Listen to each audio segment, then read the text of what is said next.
ناوی خوای بەخشندەی میهرەبان بینەرانی عزیزی بەرنامەی پەیامی ڕۆژ لە هەرکوێیەگەن جوانترین سڵاوتان لێبێ خۆشحاڵین ئەمڕۆژ بە دیداریەوەی عزیز و خۆشەویست شاد بووینەوە بۆ ئەوەی ئەڵلقەیەکی نوێی بەرنامەی پەیامی ڕۆژتان لە کەشێکی پایزاندا پێشکەش بکەین. بینەرانی عزیز سڵاوی خوای پەروەردگارتان لێبێت. بڕگە و بابەتەکانی بەرنامەیەم ڕۆژ پێکاتون لە سێتەوەری سەرەکی کە تەوەری یەکەمیان قسەکردنە لەسەر پەیامەکانی پاییز و گەڵاڕێزان کە بەدڵنیاییەوە زۆرێک لە بینەران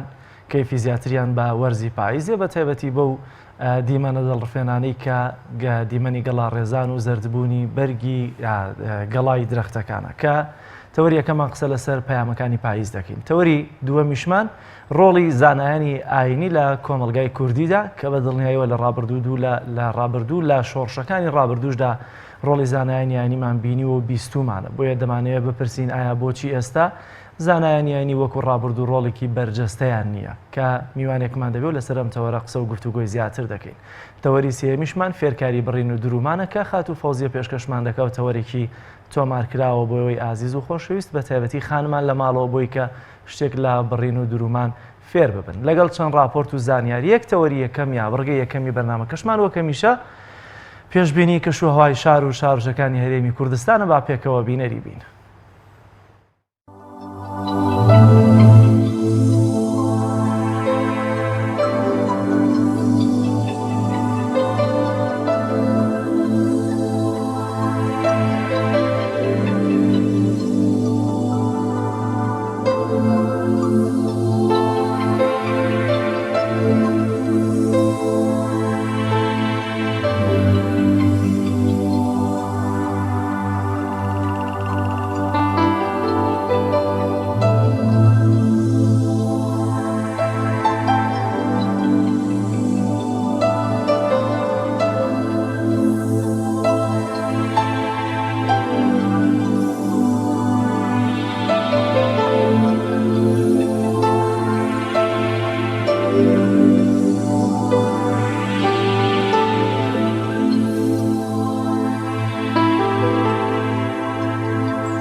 بەڵێ خۆشەویستان دەچینە لای بڕگەی نرخی دراوەکان و ئاشناتانەکەین بۆ گۆڕانکاریانەی لە نرخی دراوەکاندا ڕوویانداوە.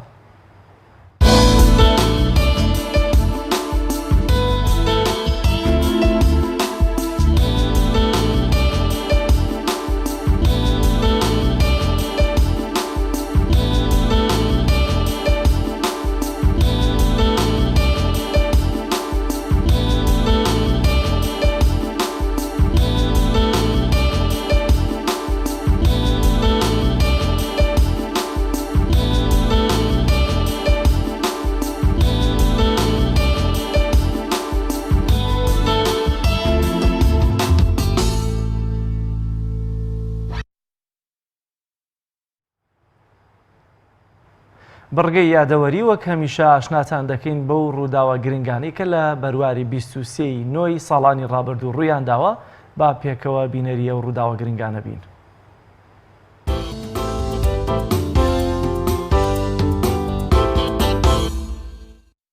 بیستوسێی نۆی ساڵی 1965 شاحسێنی کوڕی تەلالی پادشای ئوردون سەردانیێرانی کردو داوای لە کاربەدەستانی ئێرانی کرد کە هەموو هاوکاریە دارایی و سەربازی و مرۆیەکانی خۆیان لە باشووری کوردستان بگرنەوە بە ئامانجی گەمارودانی شۆڕشی کوردی لە باشووری کوردستان.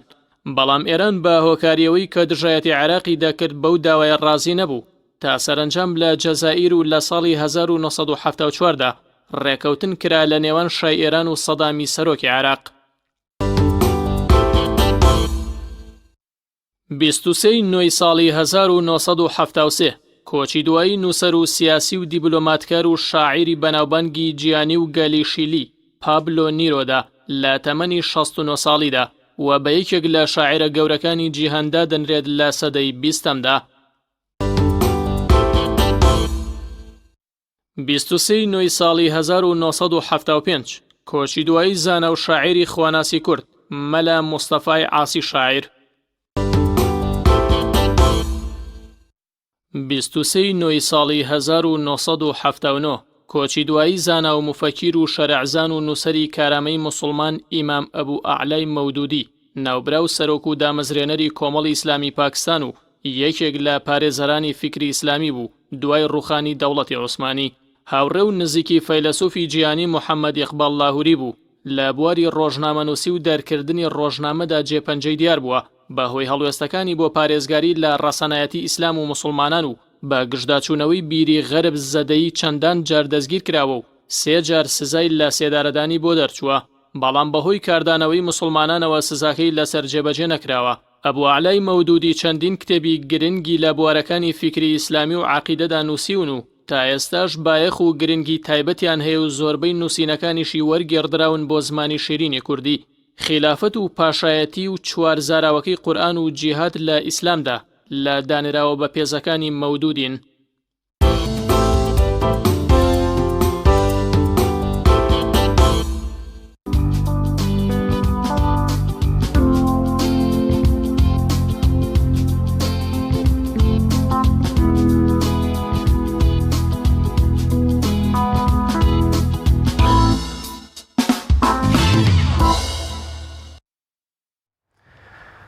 چەند ڕۆژێکە لە سەرەتای وەرزی پاییزتی ئاپەڕین. بە دڵنیاییەوە پاییز لا هەرکێک هەر تاکێک یا هەر بینەرێک واتایەکی تایبەتمەندی خۆیە. هەندێک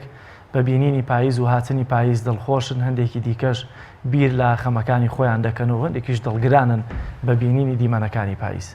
لەم تەوەرەدا لەگەڵ شاعیر و نووسەر بەڕێز کاک پەیوەند عومەر قسە و گفتوگۆ لەسەرەوە دەکەین کە پەیامەکانی پاییز چین، بە تایبەتی گەڵا ڕێزانی پاییز کە دیمەنێکی سەرنجڕاکێشی هەیە کە لەگەڵ کاک پەیوەند قسە لەسەرەمە دەکەین. بەڵام پێشەوەی کە بچینە لای خودی کاک پەیوەند و دەست با گفتوگۆکەمان بکەین، تێکستە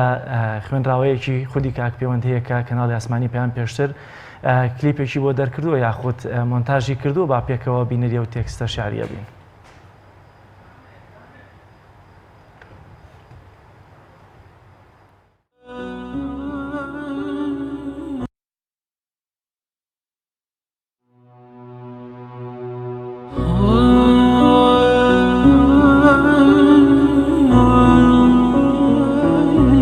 نامەی من بۆ پاییز.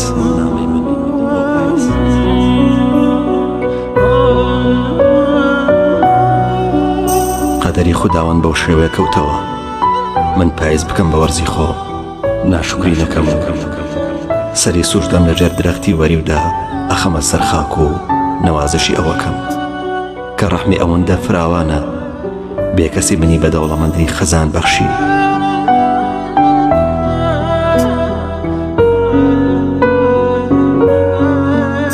چەند خۆشە لە کانێکی تینودا دەست نوێژ بە ئاوێکی سڕ بگریت و لە حرەمی وەرێوی باخچەیەکدا دوور کاتنوێژی سونەتی شوکرانە بکەیت.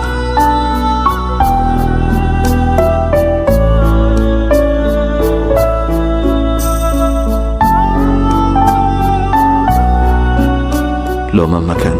بەخیل بم لەگەڵ پاییزدا و بمەوێت هەرچی گەڵای وەریوی هەیە من کۆی بکەمەوە، بەشی کەسی لێ نەدەم و بڵێم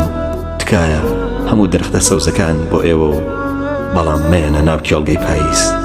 تکایە پاییز بەشم ناکات. بەڵام هەرچی شادی بەهار هەیە بەرگەردن ئازادی بۆ ئێوە، میوەکانی هاوین وەک شیری دایکتان حەڵاڵتان بێ،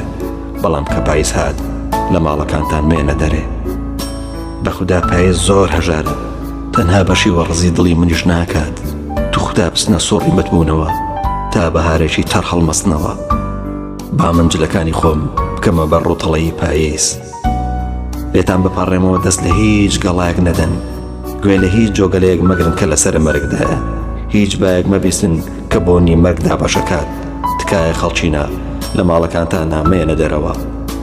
پاییز هاتووە بە ئەوی ڕووتان بکا و چی سەروەتی بەهار و هاوین هەیە لێتانی بستێنێ. دەرگاکانتان داخن با بۆنی بارانی تەنیایی و بۆنی مردن کاستان نەکات.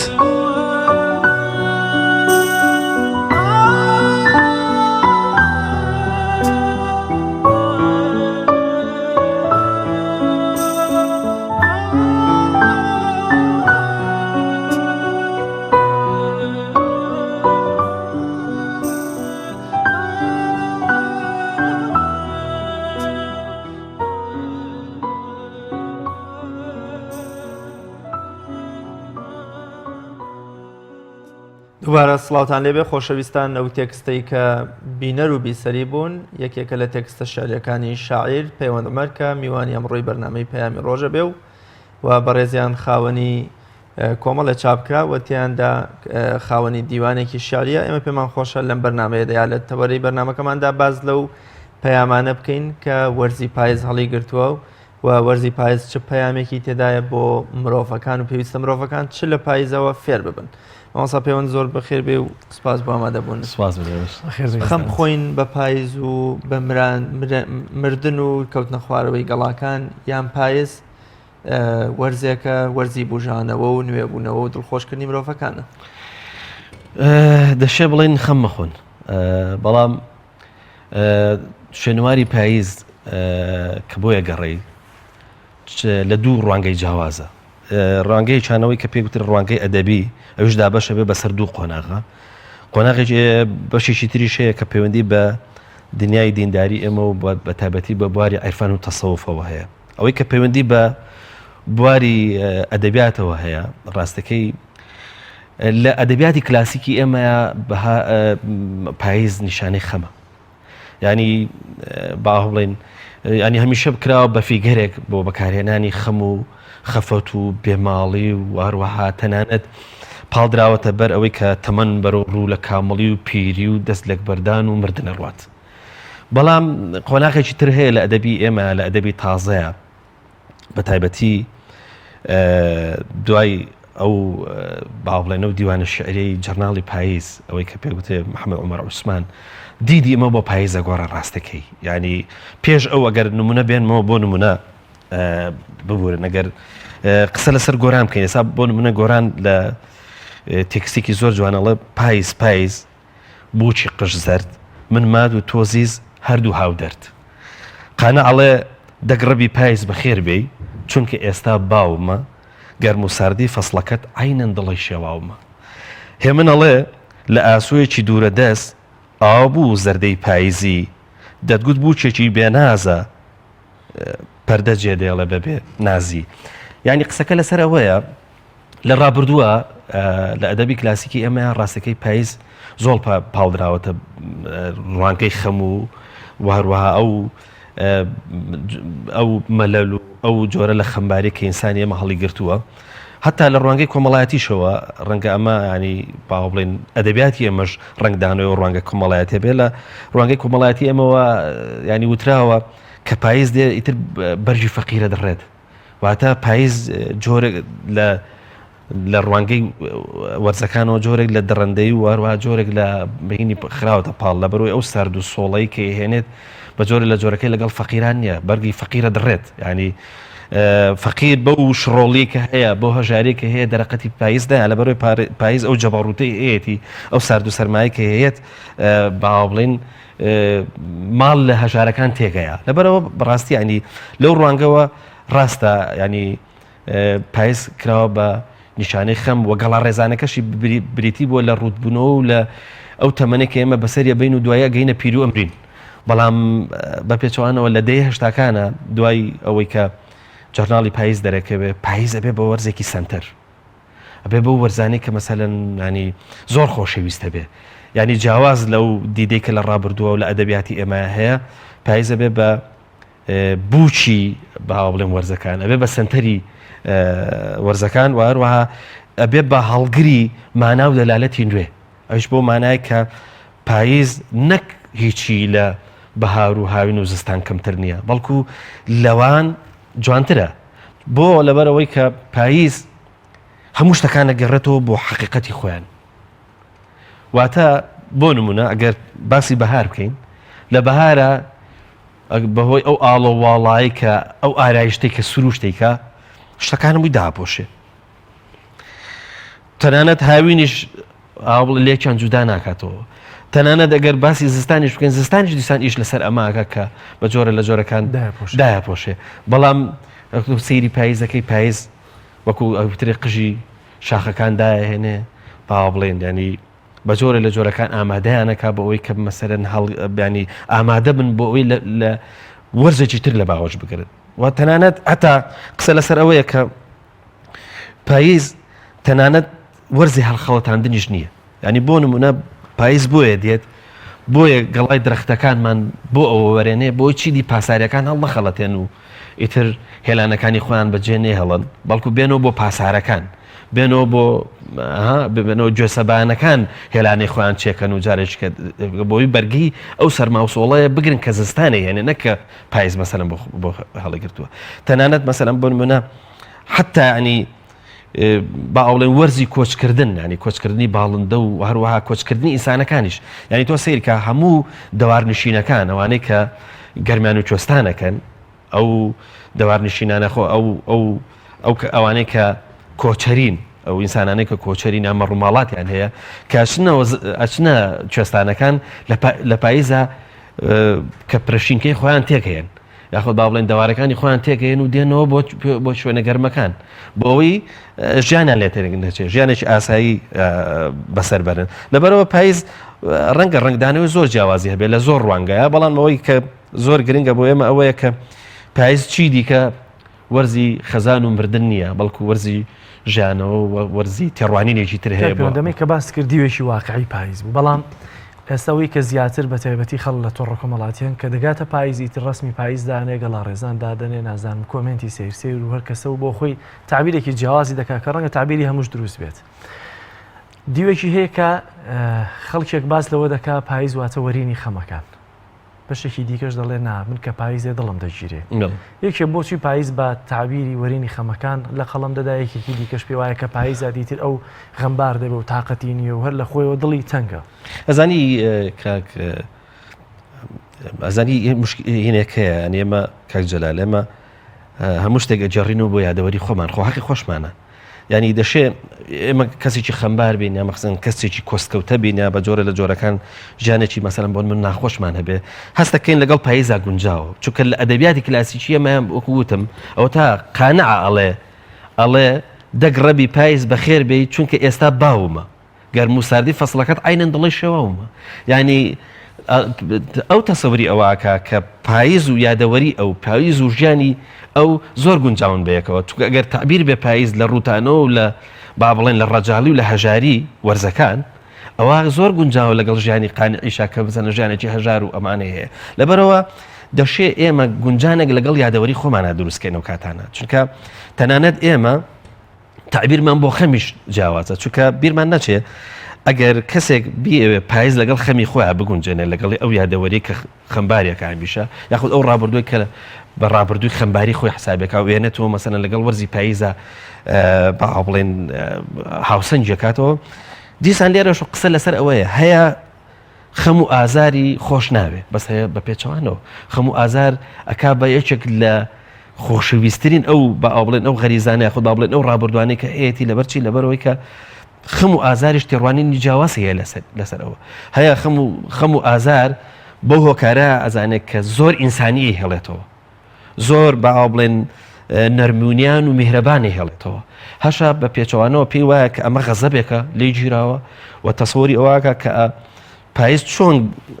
با بڵێن گەڵاکانی وەرن ئەوش ئاوا پەیکەرێکە یاخۆ با بڵێن درختێکە بەردەوام خەمی لێوەرێ لەبەرەوە بەڕاستی ئەمەش تێکەڵکردنەوەی ینی یادەوەری خۆمانە لەگەڵ پاییزە بەڵام کێشەکە ئەوەیە من ئەو یادەوەری کە هەمە ئەو ڕابردووی کە هەمە ئەو خەم و کۆستانێک هەمە ینی بەجددی خۆشم بەوێن داهانکەم بە هۆکارێک بە ئەوی کە مەسەلەن بۆن منە بەڵم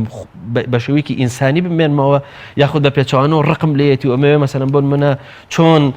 گەڵاکان دارەکان بەجێ هێڵن پاییز لەگەڵ خۆیان ئایان بە ئەیان کا بە زوو خاڵ ئایا منیشەمە ئاوا بەسەرەن ڕوودمەوە لەو خەم و خەفەت و نازانەوە لەبەرەوە بەڕاستی ئەوە پەیوەندی بە یادەوەری ئینسانەکانەوەیە چونکە ئینسانی ئێمە بە تایبەتی هەر شتێک کە بینێ بەراوردێکا لەگەڵ خۆیە پاییزیش عینەن ئەوە ینی عینەن بابەتەکانی تر هەروەکو شتەکانی تر کە دێ بەراوردێکە تەسەورەکە پاییز نیشانەی خەمە و بۆ لەبەرەوەی لە باگراوندی ئێمە ئەسان گەرسەیری ئەم ستۆدیۆی ئێوە بکەم یەکێک سێ بەرجی کتێب لە لای منەوە دیارە یەکیشان خەزانی بەهارە ینی تۆ سەیریکە بەهار ینی بەوە ئیناسین شوناسەکەی ئەوەیە کە چرۆکا و هەروەها با بڵێن درەختەکان وانە درەختەکان گەڵاکەن باشە بەڵام تۆ ئەگەری ویستت بیش و پێنی بە ئەم بەهارە بە خەزان بەوەرین لەبەرەوە بەڕاستی ینی کێشەکە ئەوەیە کە ئێمە ینی باوە بڵێن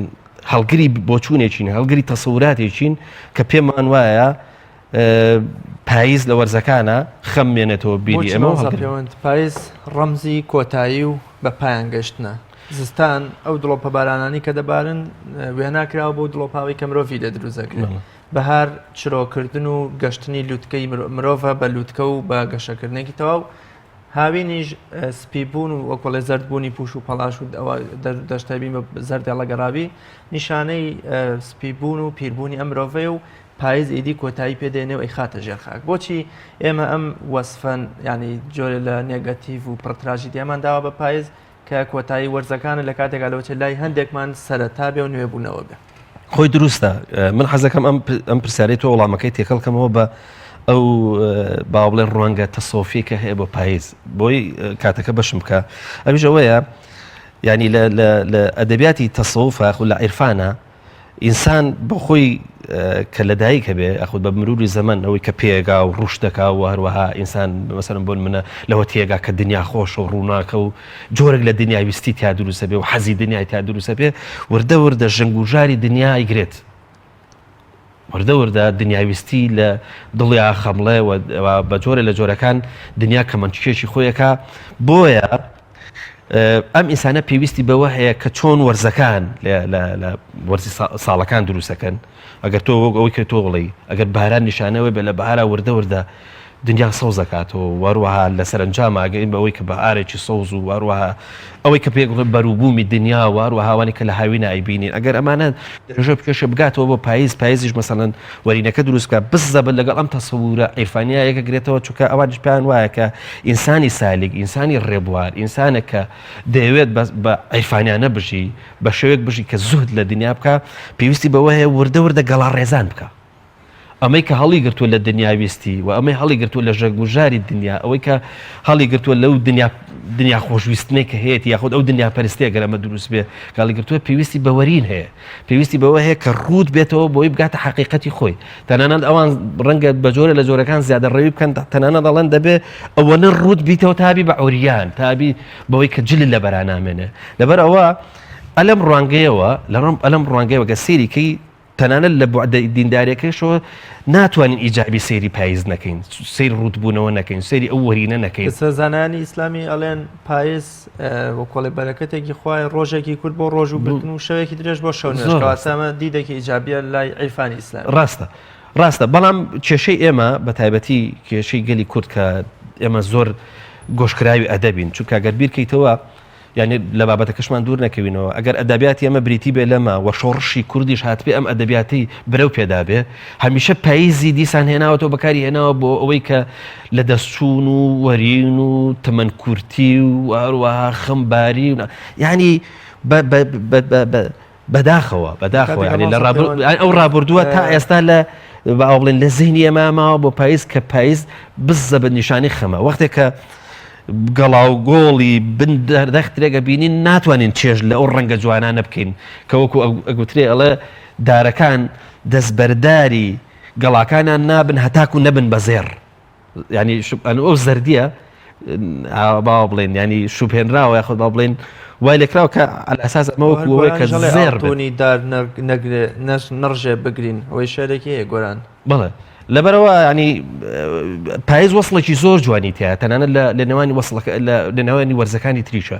یعنی دەکرێت مەسەرەن بۆ منە بڵێن تۆ سەیری بەشی یەکەمی پاییز بکە کە با بڵێن وەرزێکی گەربایە وە نییە وردە وردە ئەها ینی ئاسۆیی وردە وردە دنیا فێن کە بێ ڕاستەخۆ نامان باتە ناو سەرما و سۆڵی زستان جا بە تایبەت بەراورد بە ژیانی ڕابردووی کلاسیکی ئێمە چونکە وەختی خۆی ئێمە جوتیارەکانمان نانتوانیوە خەلە و خەرمانەکانیان ئەوەندە زوو هەڵگرنەوە ینی ئەگەر تۆ سەیری ئێستا سەیری ئەو سێمانگەی پاییزکە ناوەکانیان سەیری ناوەکانیان کە سەیرەکەی بەلاتەوە سەیرە ئەگەر مانگێک مەسەڵەن بۆن منە مانگی خەرمانان چۆنە بێ ئەوەنە دواب بکەوێ وانە بەڵام وەختی خۆی لە کوردەواریە لەبەرەوەی خەلو خەرمان و جوتیاری هەمووی ئیشی دەست بۆ ئیشی بازوو بۆ فریان دەرفەتی زۆر کەماوە دەمەوێت کۆمنتی هەردووکتان هەم تۆم کاگراز بزانم لەسەر پاییزلای ئێوە ئێستا پاییزلای کاک پەیوەند دواتەی چییە؟ منەوەی کابینی لە تێکستەکە پاییزم خۆشەوێت تەنانەت ئەڵم ینی بەهار هەمووی پیرۆزی ئەوە بێت لێگەڕن پابایز بۆ من بێ ینی پاییز بۆ نەخۆشەوێت کاگراز وڵای لای من جوانترین وەرزی ساڵە وەرزی نوێ بوونەوە و گەشە سندن و عاشق بوونەوە و سەر لە نوێ ینی هەستەکەم جوانترین وەرزی ساڵە بەلای خۆمەوە پێم وایە پاییز بەبێ بەهار هیچ دواتایەکی نییە چونکە پێم وایە پاییز دوجار چون متبوونی درەختەکانە و بەهاریش نوێبوونەوەیە گەورەترین پەیامێکیش کە لە ناو پاییزا هەیە دوجار کۆتایی هاتنی ژیانە بەهاریش کە زیندووبوونەوەی مرۆڤ دەبا من کۆمنتێ لەسەر ئەمەی تۆ بم ینی قسەکەمان لەسەر ئەمە نیە بات بینەریش تەسەوەر نەکا کە ئێمە ئەڵێن پاییز ینی جاکەینەوە لە وەرزەکانی تر ئێمە باسی ئەومان کرد پاییز ئەگەر کامەڵبوون بێ ینی لە دنیای عیرفانە ینی بەبانای کامەڵبوون دێ یعنی ئەگەر ئەمانە ئەم وەرزانە هەر هەمویان بەیەکەوە نەبن ڕاستە پاییزمانای نییە بەڵام پاییز کامڵیانەکە ئاگەینەتە نەتیجە لای خۆشمەوە من ناتوانم کۆمنتی بەبێ بەهار لەسەر بدەم هەرچەندە زۆر ینی وابەستەی هیچ وەرزێکی تایبەتیش نییە زۆر سپاس بۆ بەڕێز کاک پەیوەند بەمەر شاعر و نووسەر بۆی کە تەوەری بەرنامەی ئەمڕۆی ئەمەت بۆ ڕازاندینەوە سپاس بۆ بینەرانی عزیز ناوبڕێکی کورت وەردەگرین و لە تەوەری دووەمی بەرنامەکەمان پێتان دەگەینەوە دەگەڕەبی بەخێر بێ تۆپ ئارت تاکە بریکاری تۆڕی میدیایی کۆمەڵ بۆ دروستکردن و بڵاوکردنەوەی ڕیکلام تۆپ ئارت. ئایا تا ئێستا بیرت لەوە کردوتەوە کە ئینتەرنێتێکی بێسنوور بەکاربێنیت یان بیرت لەوە کردوتەوە کە بۆ هەفتەیەک یان 2 هەفتە ئینتەرنێتی بێسنوور بەکاربێنی سەرڕای هەموو ئەمانە تا ئێستا بیرت لەوە کردوتەوە کە بۆ یاری ئەلکترۆنیەکان ئینتەرنێتی بێسنوور بەکاربێنیت بێگومان نەخێر فانسی نێت هەموو ئەم کێشانەت بۆ چارەسەر دەکات تۆش دەتوانیت بۆ ماوەی هەفتەیەک یان 2 هەفتە یان مانگێک بەردەوام بێسنوور لەگەڵمان بیت ئێستا خزمەتگوزاریەکانمان لەم شوێنانە بەردەستە سلەیمانی شارباژێر شارە زوور هەڵەبجە سەی سادق عربەت پێنجوێن بازیان تاسڵوجە و زرگوێز فانسی نێت هەمیشە ئینتەرنێتی بێسنوور. کارگەی شربەتی خاڵقی گیرەوەی خاڵقی بە تامەکانی پرتەقاڵ، مێوەژ، هەنار، لیمۆ و مۆز و ئەنەناس بەرهەم دەهێنرێت. تەواوی تامە سروشتیەکانی شربەتی خاڵقی وێنەی باخێکی پڕمیوەیە. کارگەی شربەتی خاڵقی لەگەڵ 24 ساڵ ئەزمون و بەتامی سروشتی. ناونیشان سلێمانی ناوچەی پیشەسازی دوو پشت ئەلبیسەکە. کارگەی شربەتی خاڵقی. هەمومان حەزمان لە برنجە. برنجێک تامی ڕاستەقینەی برنجمان پێ ببەخشێ. بازار جمەی دێت لە برنج بەڵام بژاردەی من برنجی دۆلفینسیە. بەتام و بۆن هاوشێوەی برنجی کوردیە. 100% سروشتیە. برنجی خڕی دۆلفینسی شێفە گەورەکان سەرسامەکات. بۆیە بێ دوودڵی بژاردەی من و کابانی ماڵە. تا ئێستا زۆر جۆری برنجم تاقی کردوتەوە بەڵام هیچیان وەک دۆلفینسی نییە. تامێکی ترە ئێوەش دەتوانن تاقیکەنەوە. دۆلفینسی باشترینمان بۆ هەڵبژاردن. تۆپ ئارت تاکە بریکاری تۆڕی میدیایی کۆمەڵ بۆ دروستکردن و بڵاوکردنەوەی ڕیکلام تۆپ ئارت.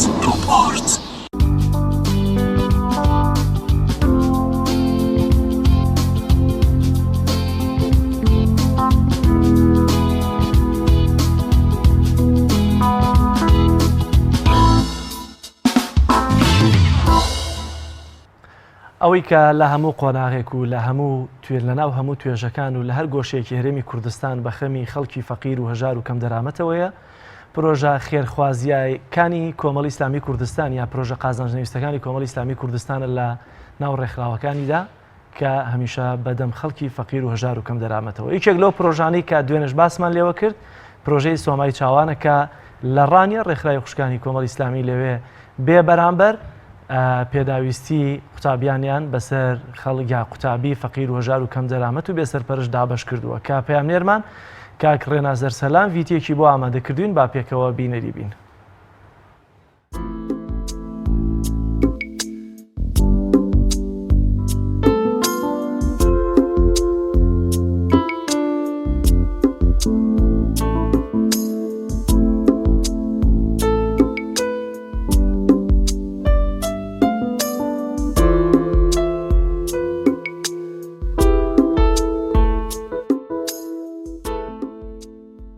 دەستگای سۆمای چاوان لە قیڕانیا بەهۆی نزیکبوونەوەی داوام و کرانەوەی خوێندرگاکان لە ساڵی نوێدا بە هاوکاری خێرخوازان هەستاین بە دابەشکردنی قرتاسیە بەسەر 44 مناڵی بێباوکە کە قرتاسەکان خۆی بینێتەوە لە جانتا و دەفتەر و قەڵەم و پێداویستیەکانی تری قوتابخانە وە لێرەوە ئەمانەوەی دەستخۆشی لە خێرخوازان بکەین خوای گەورە پاداشتیان بداتەوە ئینشاءڵڵا 44 مناڵی بێباوک بوون کە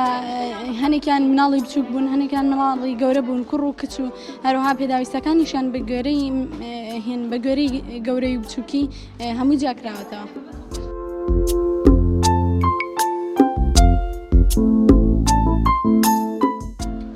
دەستخۆشی لە خێرخواز سۆمای چاوانەکەم ئەگا ئەو قەڵەم و دەفتەر و دادەر و شتەی لو منداڵی بێباوکی کردیا زۆر دەستخۆشیانی لەم خدا خێر و خێرخوازانە بنووسی ئەگە یارمەتی ئەو بێباوکانە دەدا وای گەورە پاداشت خێریان داتەوە خۆیان.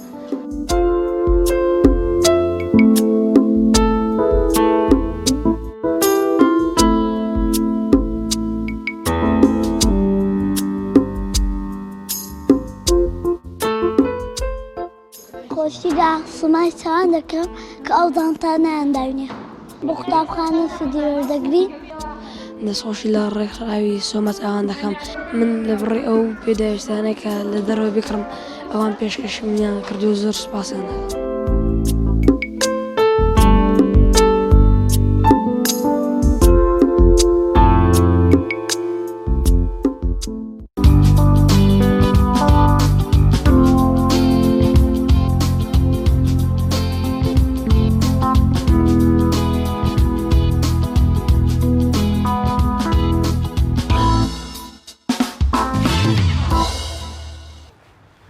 بەڵێ خۆشەویستان ئەگەر لە ڕابردوودا شێخ عوبەیدوڵڵای نەهری و بەدرخان پاشای بۆتان و سمکۆیشکاک و شێخ سەعیدی پیران و شێخ عەبدولسەلامی بەرزانی و شێخ مەحموودی حەفید و قازی محەممەد و گەلێ زانای دیکەمان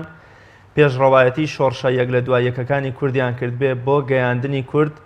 بە سەروەری و بە مافی خۆی و پاراستنی بەهاڕەسەنەکانی ئاینی پیرۆزی ئیسلام لە لای کورد. ئەوە لە ئێستادا بۆچی زانایانی ئێمە بە جۆری لە جۆرەکان ئەو ڕۆڵە ناگێڕن و لە ئێستادا کە شۆڕشەکانی کورد نەماون و یا کەوتونە دەست کۆمەڵی خەڵکی دیکە زانای ئاینی ئێمە تا چەند پێویستە بە تەنگ کێشە و گرفتەکانی کۆمەڵگەوە بێ و بۆ پەروەردەکردنێکی ڕەسەن بۆ ئاراستەکردنێکی دروستی تاکەکانی کۆمەڵگە و پاراستنی یەکڕیزی و تەبایی خێزان پێویستە بێنە مەیدانەکەەوە. هەروەها ئەو دابەشبوونە سیاسی لە هەرێمی کوردستاندا هەیە تا چەند وای کردووە کە زانایانی ئێمە ڕۆڵ و کاریگەری ئیجابی و گرنگی خۆیان نەگەڕن بە تایبەت لە چەند ڕۆژی ڕابردووشدا یادی 49 ساڵەی دامەزانی یەکێتی زانایانی ئیسلامی کوردستان کرایەوە کە لە ساڵی 1970 ئەو یەکێتیە دامەزرا بۆ پاراستنی زانایان و ئاراستەکردنی هەمویان بۆ یەک ئامانجی پیرۆز کە بریتێ لە ڕەزامەندی خوا و پاراستنی کۆمەڵگە لە هێرشە ئەخلاقی و سیاسی و کۆمەڵایەتیەکان. بۆ مەبەستا میوانداری زۆر بەڕێز مامۆستا عەبدوڵڵا دەرەکۆتری زانایانیمان کردووە کە لە شاری ڕانیەوە لەگەڵمانە. مامۆستا گیان سڵاوی خوات لێبێ و سوپاس بۆ دەرفەتەی کە بە ئێمە دبەخشی. لەو پرسیارەوە دەست پێەکەم کە پێغەمبەری خوا صلی الله علیه وسلم دەفەرمێت العلماء ورثة الأنبياء، یعنی زانایان جێنشین و میراتگری پێغەمبەران. ئەم میراتگریە کامەیە و پێویستە زانایان تا چەند بە دروستی ببنە میراتگری ڕاستەقینەی پێغەمبەری خوا کە بریتی بووە لە ئاراستەکردنی تاکەکان و جەماوەر بەرەو پەیامی خوای.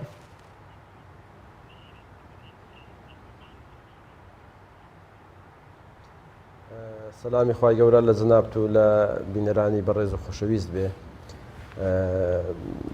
بسم الله الرحمن الرحيم الحمد لله والصلاة والسلام على رسول الله محمد وآله وصحبه ومن والاه. لراستي دا أو أركي كذا كبيت سرشاني زانياني إسلام أو يك لفرمودي في غمبرنا عليه الصلاة والسلام دياري كلا ولا الإسلام دا أركو مهام وظيفة زانياني إسلام كدياري كلا أوش كفي غمبري خوادا فرمي عليه الصلاة والسلام زانایان میراتگری پێغەمبەرانن و پێغەمبەران دینار و درهەمیان بەجێ نەهێشتووە لە دوای خۆیان، بەڵکو ئەوەی کە پێغەمبەران بەجێیان هێشتووە لە دوای خۆیان علم و زانست و زانیاری دینە کە زانایان بە خەڵکی ڕابگەێنن. بۆیە ئەرکی سەرشانی زانایانی ئیسلام و یەکەم ئیش و مەهام و وەزیفەیان ئەوەیە کە دینی خوای گەورە ئەوەی کە لە قورئانی خوا و لە فەرمودەی پێغەمبەردا هاتووە عەلەیهی سەڵات وەسەلام بەڕێک و ڕاستی بە جوانی و بەڕوونی بە خەڵک بگێنن بەبێ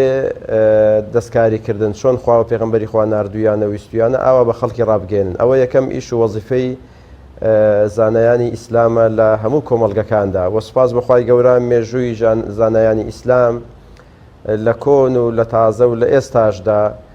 پڕیەتی لە سەروەری جوان و پڕیەتی لە ڕۆڵی باش و نمونونەکان ئەوەندە زۆرن لەوانەیە لە بەرنمەیەکی کورتی ئاوادا نەتوانین نمونەی زۆر باسکەین. زۆر باشەوە ئەستاکەواتە لەم ڕۆدا ڕۆڵی زانای ئاینی هەم لە کایە پەروەردەییەکانی ناو کۆمەلگا و هەم لە کایە سیاسیەکان کە دەبینی لە چەند ساڵی ڕابردوودا دۆخی سیاسی هەرێمی کوردستان چۆن تێپەڕیوە ڕۆڵی زانای ئاینی لەم دوو کایە بە چه شێوازێکێت کە دەبینین سیاسەتەکەمان چۆنە و لەم لاشەوە دەبینین کە ئێستا کۆمەلگا بە چاڕاستەیەک پەروەردەی تێکچووە و دەڕوا کە دەبینی منداڵ دەکوژێ 1001 تاوانی کۆمەڵایەتی ڕوودەدا هەر ڕۆژۆ لە شار و شارچووی هێرمی کوردستاندا. ڕۆڵی زانای ئاینی لەم بابەتەیە دەبێت چۆن بێ و چۆن ئێستا؟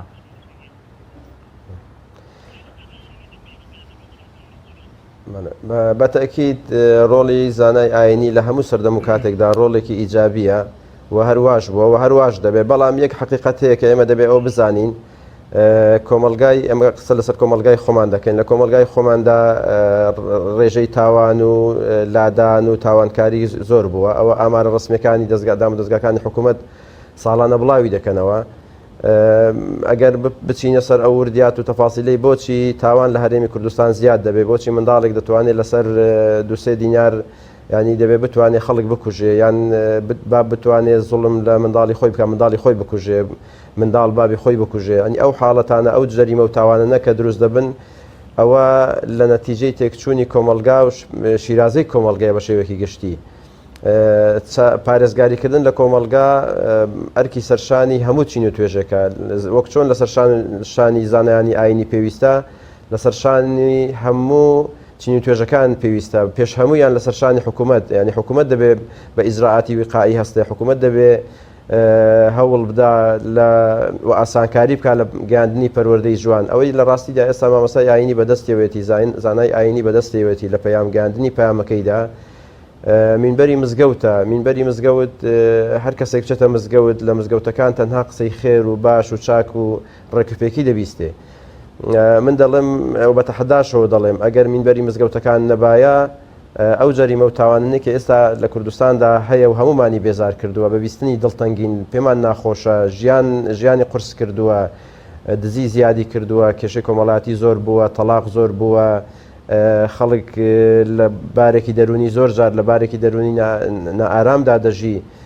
بەڵام بەدڵنیایەوە دەڵێم ئەگەر وتاری جومعە نەبایە ئەگەر پەیامی دین نەبایە ئەگەر ڕۆڵی زانایانی ئیسلام نەبایە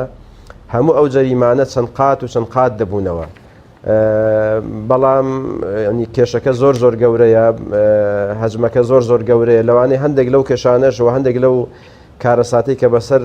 کۆمەلگاکان دێەوە کۆمەلگا مسلمانەکان دێەوە کۆمەلگای کوردیش کە بەسەری دێ هەندێکی لەوەی ئەوە بەرنامەی دەرەوە دەوڵەتانی دەرەوە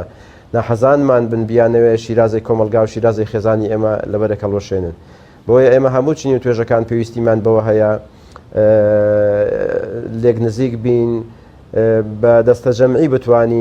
بتوانین کۆمەلگا و وڵات و میلەتی خۆمان بپارێزین یعنی ئەرکی پەروەردەیە لە ڕاستیدا ئەرکی سەرشانی وەزارەتی پەروەردە و پەروەردەیە ئەرکی مامۆستا و مەکتەبە ئەرکی توێژەری کۆمەڵایەتیە ئەرکی دکتۆر و مهندس ئەرکی سەرشانی هەموو چنی و توێژێکە کە ڕۆڵی هەبێ لە پارێزگاریکردن لە کۆمەلگا لە پاک و خاوێنی کۆمەلگا ئێمە دەزانین کۆمەلگای کوردی لە ڕابردوودا خاوەنی چەندین ئێستاژ الحەمدولیلا نمونەی زۆر جوان هەیە لەو بابەتە ئینسان ڕەشبین نەبێ نمونەی زۆر بەهێز و جوان هەیە بەڵام لە ڕابردوودا کۆمەلگای کوردی ئەوەی پێی ناسراوەتەوە دەستپاکی و ئەمینداری بووە حتا ینی یەکێک لە زانایانی کە لە بەغدا شتێک ژیاوە دەڵێ ئێمە لەگەڵ کوردەکان کاتی خۆی کە معاملە و تیجارەتمان دەکرد ئەوەندە سیقەمان هەبوو بەس بە کوردی قسەی کردووە لە بەغدا کە دەهات بۆ تیجارەت و معاملە بەس بە کوردی قسەی کردووە ئامادە بووین سەر و ماڵی خۆمان تەسلیم کەین چونکە دەمانزانی هیچ کوردێک خیانەت ناکە لە ئەمانەت هیچ کوردێک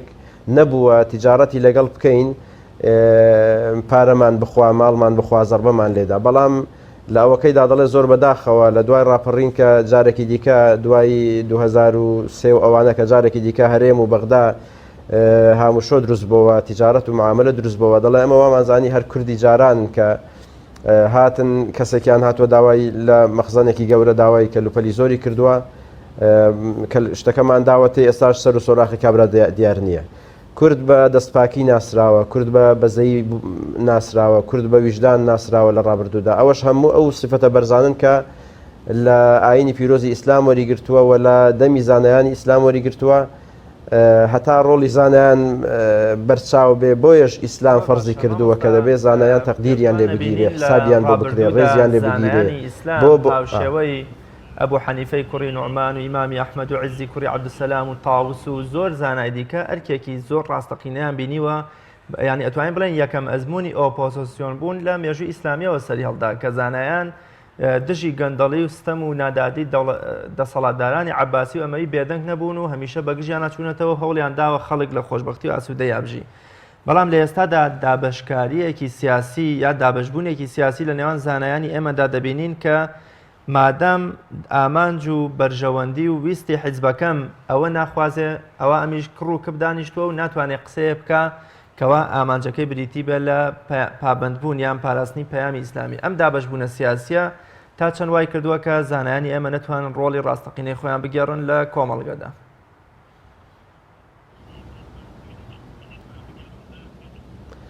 من حەز دەکەم زۆر سەریح قسە بکەین بە تەکید کۆمەلگای ئێمە کۆمەوەکو گوتم کۆمەلگای ئێمە لە زۆر بواردا شیرازەی ئەگەر نەڵێن پچراوە شێواوە لە زۆر حاڵەتدا ینی شتی نەخوازرا و دروست بووە شتی وا دروست بووە کە نە ئیسلام پێی ڕازیە نە لە مەسلحەت و بەرژەوەندی میلەت و وڵاتیشە. زانایانی ئیسلامیش وەکو هەرچی توێژێکی دیکەی کۆمەلگا کاریگەری ئەو واقعی کە لە کوردستان هەیە کاریگەری ئەو واقعیان لەسەر دروست بووە بەڵام لەگەڵ ئەوەشدا دەتوانین بڵێن لەوانەیە کەمترین چین و توێژ بن کە کاریگەری لەو بابەتیان لەسەر دروست بوو بێ. اینجا لە ڕاستیدا بەراوردکردنی زانایانی وەکو ئەبوو حەنیفە عیزی کوڕی عەبدولسەلام ینی زانایان لەو سەردەمەدا لەگەڵ ئەو کات و دەسەڵاتدارانی ئێستا و زانایانی ینی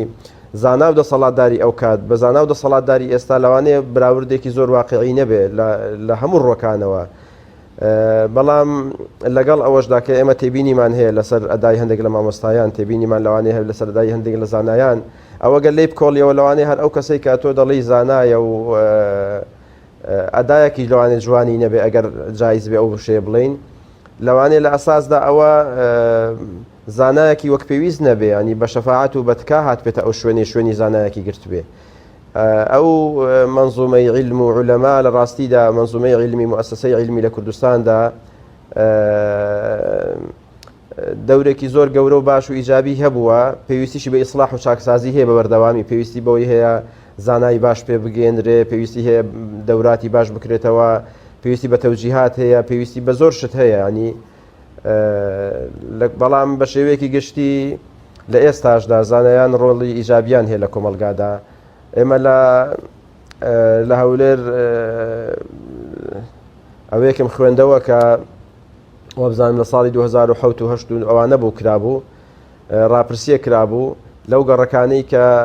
محکەمەکانی هەولێر ڕاپرسیەکیان کردبوو لە هەندێک گەڕک کێشەی کۆمەڵایەتی کەمترە وەک هەندێک گەڕک دوای بە دووادا چوون دەرکەوتووە کە ئەو گەڕەکانەی ئیمام و خەتیبێکی باشیان لێبێ ئەو مزگەوتانەی ئیمام و خەتیبێکی باشی لێیە مەلایەکی چاکی لێیە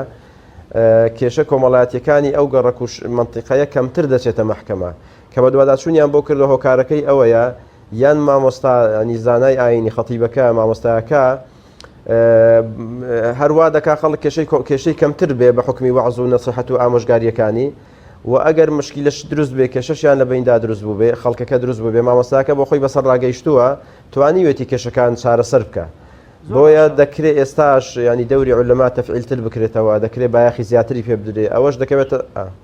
مامۆستا ئەمڕۆکە هەڵوێست یا وەرگرتنی هەڵوێست و نیشاندانی هەڵوێست بنەمایەکی گرنگە بۆی کە بەرامبەرەکەتی پێ بناسیێنیتەوە. ئایا هەڵوێستی زانایانی ئاینی لەکوێدایە جگە لە چەند مەلایەک نەبێ یا چەند زانایەکی ئاینی لەبێت کە دیارن هەمیشە لەوەی کە لە چەند ساڵی ڕابردوو تا بە ئەم ڕۆژ بگا دەبینین بەشێک لە حزبەکان زیانیان بۆ خەڵکیە دەبینین حکومڕانی لە هەرێمی کوردستاندا چۆنە دەبینین چی بە مامۆستای ئاینی خۆی ناکرێت لە مزگەوتەکاندا دەبینی تا دوێنەوە پێرە لە دووهۆک و دەوروبەری دوو مەلای زانایانی لە مزگەوتەکان دوور دەخرێنەوە لە هەر شوێنێک وەک خۆت ئاماژەت پێکرد زانایە کاریگەری لە باشی ئیجابی لە کۆڵانەکەی خۆیانە هەبێ یا وتارەکانی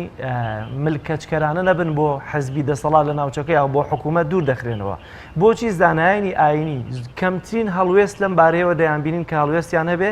یاخۆ دەگەر هەڵوێستیشانە بێت چەند مەلایەکن ئەوانی دیکە هەمووی بێدەنگ و کڕدا دەنیشن بۆچی دەبێت زانای ئاینی لە کات و شوێنی خۆیان هەڵوێستی نەبێ بۆی کە کاریگەری هەبێت لەسەر کۆمەلگادا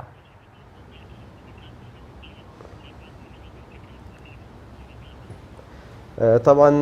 وەکو گوتمان ئێمە زانای ئاینیش بەشێکە لە کۆمەلگا پندێکی عریبی هەیە دەڵێ ئەلئینسان ئیبن بیئەتیه ئینسان کوڕی ئەو ژینگە و کۆمەلگایە کە تێیدا گەورە دەبێ ئەوە واقعەکە دووەمیان بڵێن بێدەنگبوونی زانایان لە ئاست هەندێک لە بڵێن گەندەڵی کە لە هەرێمی کوردستاندا هەیە یان لە سیستمی حکومڕانی کە گلەی خەڵکی زۆری لەسەر لە سیستمی حکومڕانی لە هەرێمی کوردستاندا ئەمە پێم وایە زانایان لەوانەیە نەمانتوانی بێ بە ئەرکی تەواوی سەرشانی خۆمان هەستین وەکو منزومەی عولەمای کوردستان وەک پێویست بەڵام ئەوەش دەڵێ بگوترێ خەڵک ئەوە دەبێ بزانرێت لە هەموو کۆبوونەوە تایبەتیەکاندا کە لەگەڵ دام و دەستگاکانی دەسەڵات و حکوومەت و لەگەڵ ئاستی باڵادا قسە کۆبوونەوە دەکرێت ئەو حقیقەتانی کە لە ڕۆژنامە نووسێک دەیڵێ یان فەیسبوکەوانێک دەیڵێ لە شوێنێک لەو بابەتانە لە کۆبوونەوە تایبەتیەکاندا ئەو شتانە ئاراستە دەکرێت بەڵام یعنی دەبێت ئێمە ئەو واقعە بزانین بەڕاستی قەزیەکە زۆر لەوە گەورەترە کە مامۆستایەک بتوانێت بە وتاری جومعەیەک یان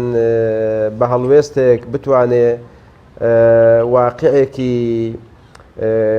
وەکو واقعی ئێستای هەرێمی کوردستانیان هەر وڵاتێکی دیکەی ئیسلامی بتوانێت بیگۆڕێ ئەوە وەزی ئەوە نە بە مامۆستای مەکتەب دەگۆڕێ بە تەنها نە بە مەلا دەگۆڕێ بە تەنها نە بە دکتۆر و مەهەندیس دەگۆڕێ دەبێت بە هەمومان دەست لە دەست و قووەت لەخوا ئەوە بکەین خۆ زۆر چین و توێش هەیە ئەگەر مەبەستت ئەوە بێ چەند ساڵ بڵین خۆ پیشاندان و مانگرتن و مامۆستای ئاینیشیان لەگەڵدا بووە و بەڵام واقعەکە زیاتری دەوێت بەڕاستی بەڵام مامۆستا چاکسازی و هەوڵی ئاشتی و چاکسازی و زیاتری دەوێت بەڕاستی بە تەنها بە چین و توێژێک ئەنجام نادرێت پێگەی زانای ئاینی زۆر گەورەترە لە پێگەی مامۆستایەک هەرچەندە ئەگەر هەر کەسەوە پێگەی تایبەتی مەندی خۆی هەیە بەڵام لە کۆمەڵگەی کوردەواری ئەمە و لە ڕابردوو ێستش دەرخەریەوە بووە کە کۆمەلگا ڕێزێکی زۆر تایبەتری هەیە بۆ زانای ئاینی بۆ مامۆستایی کە دەچێتە ناو مینبەری مزگەوتەوە بۆیە هەمیشە چاوەڕێ هەڵوێستی گەورەتریش لە زانای ئاینی دەکرێت و لە ڕابردووشدا کە ناڕەزایەتیەکان نەبوون کەمترین زانای ئاینی بەدی دەکران لە ناو چین و توێژە جیاوازەکان کە ناڕەزاییان هەبوو بۆیە پرسیارەکە ئەمەیە بۆچی لە ڕابردوودا مامۆستای ئاینی سەرمەشق بوو لە گۆڕانکاری سیاسی کۆمەڵایەتی ئابووری بەڵام ئەمڕۆ مامۆستای ئاینی تەنها بە وتارێک لە نوێژی هەینی ئەم بەرپرسیارەتە لە کۆڵی خۆی دەکاتەوە بە تایبەتی لە دیوی پەروەردەیە دەبینین کە ئەمڕۆ پەروەردەی کۆمەڵایەتی لە هەرێمی کوردستان بە چ ڕاستەیە گەشت بە چ ئاستێک گەشتووە دەبینین مزگەوتەکان لە هەندێک مزگەوت ڕێگری دەکرێت تەنانەت قورئان خوێندن هەبێ بۆچی مامۆستا ناتوانێت کاریگەری دروستکە بە هەڵوێستێک کە بتوانێت یعنی کاریگەری هەبێت و ئەم شتانی کە شێوێنراون ڕاستیان کەنەوە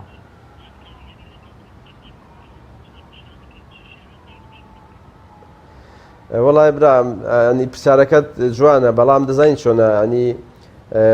ئەمن دەڵێم واقعەکە واقعی هەرێمی کوردستان واقعەکە بە تەنها ئەو نەخۆشیی کە هەیەی بە تەنها بە دکتۆرێک چارەسەر ناکرێت دەوێت بە تیم چارەسەر بکرێ اینجا لە ڕاستیدا شریعەتی ئیسلامیش ئەو ڕێگەی داوە ئینسان لا یکلف الله نفسا الا وسعها بەقەدەر دەسەڵاتی خۆت لەسەرتە ئەمڕۆ لە ناتوانی ئەتۆ بتوانی حکمێک بڕیار بدەی هەرچی منکەڕات و ناشەرعی و بێدینی هەیە لەم وڵات و لەم هەرێمە نەکرێ ناتوانی بڵێن چی واقعەکە وایە و نەکرد لێرە لە مەکە و مەدینەش ناتوانی واقعەکە وایە ناتوانی بەڵام گرنگ ئەوەیە خەڵک بێ هیوانە بێ مامۆستای ئاینی بێ خەڵک بەگشتی و زانانی ئاینی بەگشتی بێ هیوانە بن لە گەیاندنی پەیامی خۆیان بە گوێرەی سەردەم و ڕۆژ بەردەوام بن پەیامی جوانی دینی پەیامی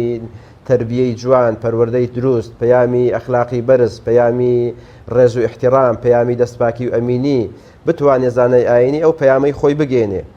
یعنی ئەمە بدەزانین دۆبینین لە کۆمەلگای ئێمەدا چەندین تەوەجوه هەیە بەس خەریکی تێکدانی کۆمەلگایە ڕاگەاندنی گەورەی بەدەستەوەیە پارەی زەبەلاحی بەدەستەوەیە خەڵکێکی زۆری لە بەردەستدایە هێزی دەرەکی لە پشتیەتی ئەو هەموو هجوومە گەورە کە لەسەر کۆمەلگای مسلمان هەیە بەتەنها ناکرێ ئێمە مەسئولیەتەکە بخەینە سەرشانی زانای ئاینی زانای ئاینی ئەم فەرمون من لێرەوە دەڵێم جنابت لە خۆتەوە و لە دەوروبەری خۆتەوە ئەو واقعە بیگۆڕن بە واقعێکی دینی باشی زۆر چاکی ئیسلام تطبیقکان بیگۆڕە بەس کە نایگۆڕی ئەتۆش هەستەوەکو ڕاگەیاند کارێک خەڵکی دیکەش کە گوێی لە جنابتە دەوروبەری تۆ ینی ئەوە تەنها ئەرکێک نییە لەسەر شانی مەلا لەسەر شانی زانای ئاینی ئەرکی هەموو کۆمەلگایە بەڵام دەبێت ئێمە ئەو واقعش بخوێنینەوە ینی وەکو گوتم لا يكلف الله نفسا إلا وسعها لە ئێستادا لاوانێ هەر ئەوە وسعمان بێ هەر ئەوەندەمان پێ بکرێ یان بەشێک کەم تەرخەمیشە بێ دەبێ هەوڵی چارەسەرکردنی بدەین زۆر باشە مامۆستا بێگومان داوای فەردی یا بانگەوازی تاکە کەسی یەکێک بوو لە بانگەوازە سەرەتایەکانی پێغەمبەری خوا صلی الله علیه و سلم کە تێیدا شۆڕەسوارانێکی وەکو ئەبوبەکری سدیق بیلالی حەبەشی خەدیجەی خێزانی علی عەبدوڕەحمانی کوڕی عەوف و عومەری کوڕی خەتاب ئەمانە بە داوای تاکە کەسی و فەردی بەڵام لە ئێستادا دەبینرێ زانای ئاینی ئێمە وازی لەم داوە گرنگە هێناوە کە کرۆکی بانکردنی کۆمەڵی خەڵکی گرنگە بۆ نێو بانگەوازی ئیسلامی واتە لە مینبەرێکەوە یا لە کەناڵێکی ئیسلامیەوە خەڵک خیتاب و پەیامێک بۆ ڕای گشتی دەنێرێ واتە وازمان لەوە هێناوە کە ئەگەر جگەرە خۆرێک نێرگەلە کێشێک مەشروب خۆرێ پیاوکوژێکمان لە کۆڵانەکەمان نبینی وەکو چۆن مامۆستایەکی ئاینی دێ کێشەی خێزانی من چارەسەر بکە با بەو شێوەیەش بڕوە کێشەی پەروەردەی ئەو تاکە چارەسەر بکە بانگی بکات دەستێکی خێر بەسەریا بێنێ زەردەخەنەیەکی بۆ بکاو بڵێ کوڕم ئەمە وا نابێ ئەوە خراپەوە ئەمە سەرنجامەکەوێتی ئەمە شوێنەوارەکەیەتی بە جۆری لە جۆرەکان هەست دەکرێت داوای فەردی لە هەرێمی کوردستانە نەک هەر لاواز بوو بەڵکو بوونی نەماوە و مامۆستایانی ئاینی ئەوەندەی کە لەسەر مینبەر و وتاری بەرنامەی تەلەڤیزیۆنیەوە ئەیانوێ پەیام بگێنن باوەڕ ناکەم هیچ مامۆستایەکیانی بتوانی بێتی داوایەکی فەردی بکە و لە ژیانی خۆیان ڕەنگی پێ بداتەوە بۆچی هۆکاری ئەمە بۆچی ئەگەڕێتەوە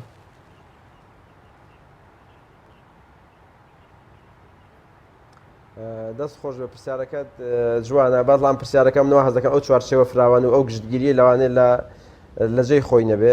هەر بە شێوەیەکی گشتی من دیقەتم داوە ئەو کەسانی کە قسە لەسەر ڕۆڵی مامۆستایانی ئاینی دەکەن ڕۆژ لە زانای ئیسلامی دەکەن لە ناو کۆمەلگادا جا بە هەموو چین و توێژەکان بە ئیسلامی بە غەیری ئیسلامیەوە زیاتر وا هەز دەکەم ڕنگدانەوەی مامۆستای دەوروبەری خۆی لە قسەکەیدا دەردەکەوێتەوە ئەگەر لە دەوروبەری خۆی دەوروبەرەکەی مامۆستایەکی خزمی بێ جیرانی بێ ئەهلی گەڕەکی بێ مەسەلەن ئەگەر مامۆستایەکەی ئەو وتاری باش نەبێ دەڵێ هەموو مامۆستای ئاینی وتاری باش نییە ئەگەر مامۆستای ئەو گەڕەکە نەتوانێت بە دەوری خۆی هەستێ دەڵێ هەموو مامۆستای ئاینی وایە ینی ئەوە لە ڕاستیدا ئەو گشتگیری باش نییە من لە ناو واقعەکەدا دەژیم و ئاگاداریشم کە داوای فەردیش وێ ڕای ئەمە کە داوای جەماعی دەکەین خەڵک بەش لە وتاری هەینی لە کۆڕ و کۆبوونەوەکان بانگ دەکەین بۆ دین بۆ ئیسلامەتی بۆ خواناسین بۆ ئەخلاق و ڕۆشتی بەرز بۆ بەها باڵاکان ینی سوپاس بەخوای گەورە بە تەلەفۆن بە سەردان بە نامەی لە ڕێگەی تۆڕە کۆمەڵایەتەکانەوە لەوانەش سوپاس بەخوای گەورە قسووری ناکەین ینی من یەک نمونەت بۆ باسکەم کاکی عەزیز ینی مامۆستا گوتی هاتمە ناو شار ویستم تاکسیێک بگرم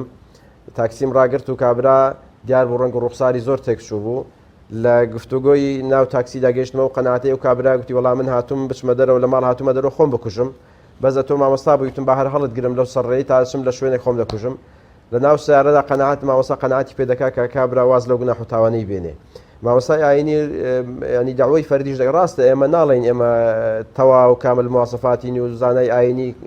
ینی هەموو شتێکە و هیچ کێشەی نییە و هیچ مشکلەی نییە و هیچ کەم عیب و کەم و کورتی نیە ئێمەش کەم و کورتیمان زۆرە بەڵام ئەگەر پرسیارێکی وا بکەیت بۆچی زانای ئاینی ناتوانێت بۆچی زانانی ئێستا ئەوەنین ئەو کاتی ئێمە دەچینە ناو جەوهەری وەڵامەکەکە ئێستا مؤسسەیەک نییە بەڕاستی وەک پێویست بتوانێت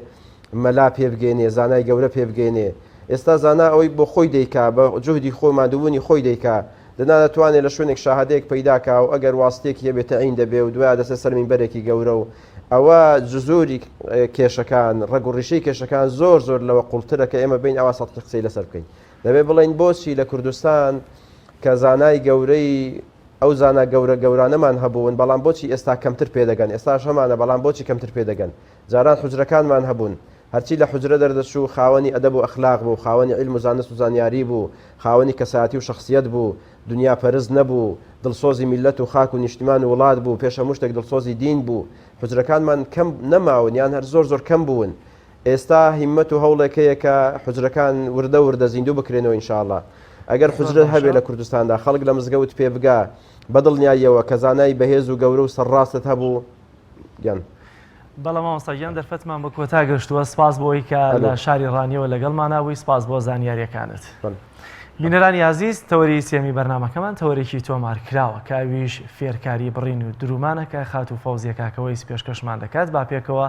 بینەری بین بۆ ئاواتەی کە بە تێبەتی خانمان لە ماڵەوە شتێک لە بڕین و درومان لەم تەوەرەدا فێر ببرن. سڵاو خۆشەویستان، دێنە وەلاتان بۆ بڕین و دوورینی کرافی کوردی ئینشاءڵڵا سوودی لێ بینن. و ئێستا دەکەین بە بڕینی ئەم کرافە.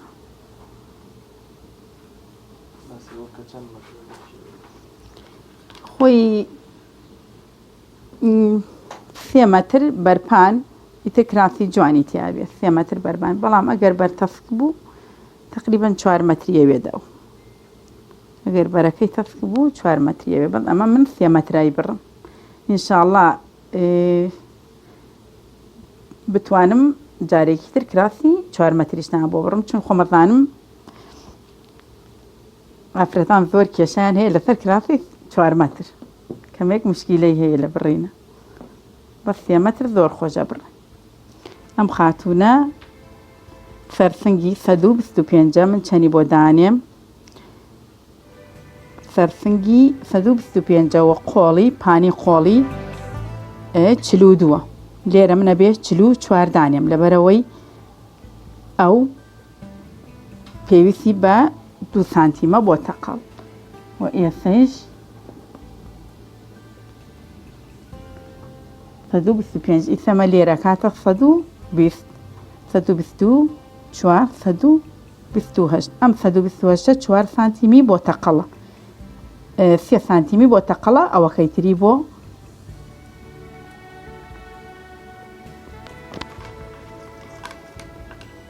ئێستا تر دەکەین بە بڕینی.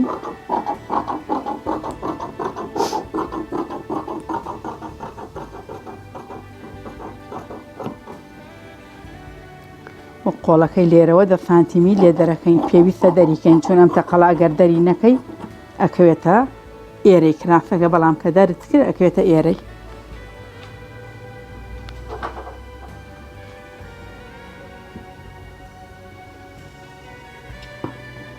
دەستمان بەلاری بۆ خوارەوە دەبێ. پێویستە بێ هەموو کرافێک خوارەوەی 2 متری بمێنێتەوە، مەترێک ئەم دیو و مەترێکیش ئەو دیو.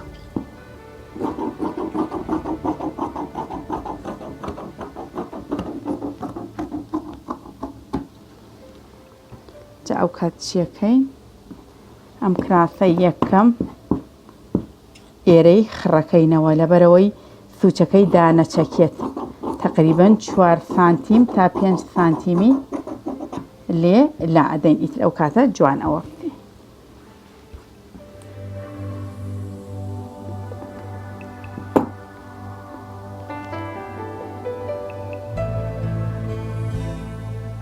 ئەمەش ملی کرافەکەی پێشەوەی دەقەکەی تێکدەین، یەکسەر چیەکەین ملەکەی ئاوە بۆ هەڵەکەنین.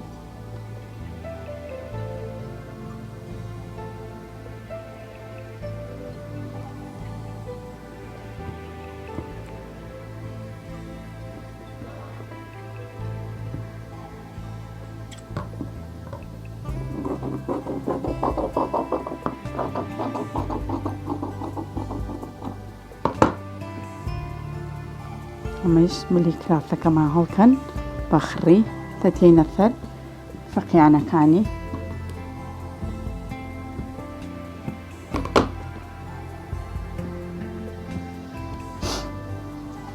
لەوێ قۆڵ 44 سانتیمان بۆ هێشتەوە،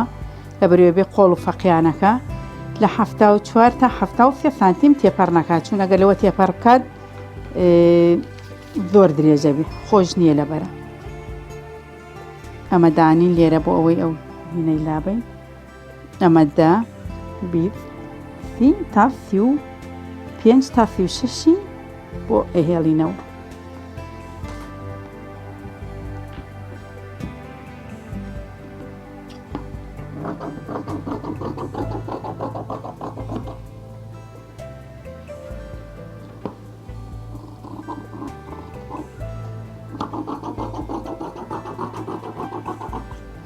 تا دەستان کەم بەرەو خوارەیەنن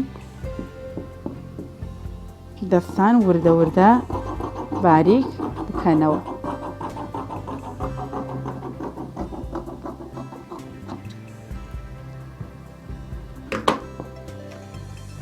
ئەوە من 2 سانتیم زیادەمدانا بۆ ئەوەی کە ئەمە لێکەمەوە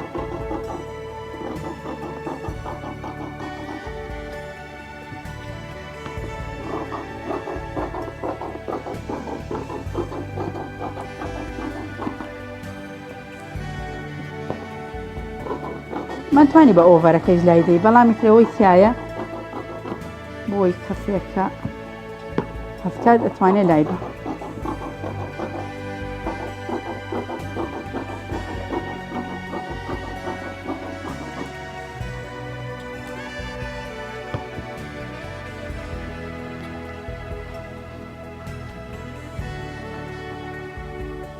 ئێستا دەست دەکەین بە دوورینی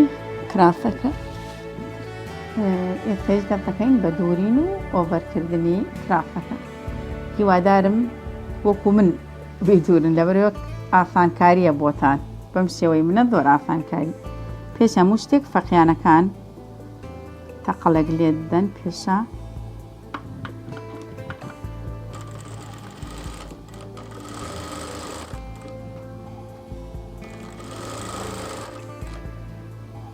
ئەمە هەرتوو هەر قۆڵی فەقیانەکەیە من خەتی لێ دەدەم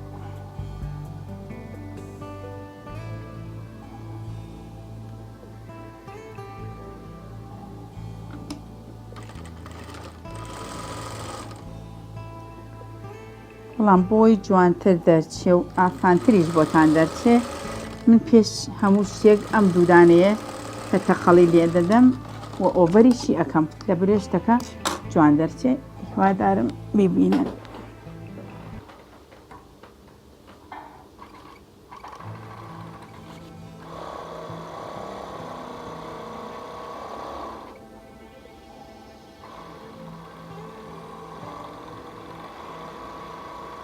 هەوڵ بدەن هەمیشە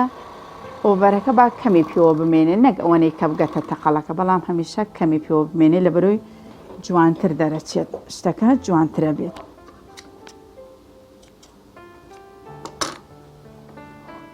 دەست دەکەین بە دوورینی قۆڵ و فەقیانەی کراسەکە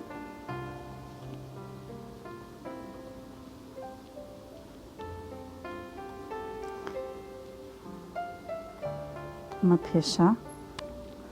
تەقەڵێک لەسەر ئۆڤەرەکە لێ دەدەین لەبەرەوەی جوانتر دەرچێ و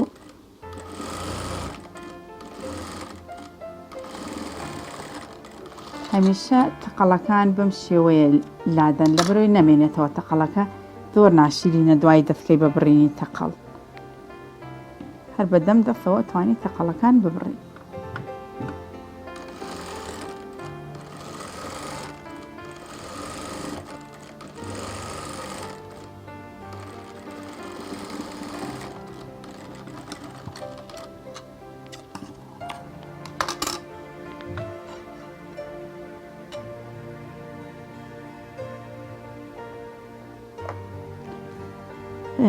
عادەتەن ئافرەتی ئێمە کوردی ئێمە فەقیانە هەڵەداتەوە ئەبێ چی بکەین ئەمە تەقەڵەکەیە لە دەر ئەمە تەقەڵەکەیە تەقەڵی فەقیانەکەیە ئەبێت چۆن بۆی لێدەین بدەین لە دیوی دەری کراسەکە لە دیوی دەرەوەی لەبەرەوەی دوایی کە هەڵی گەڕاندۆ تەقەڵ دەرنەکەوی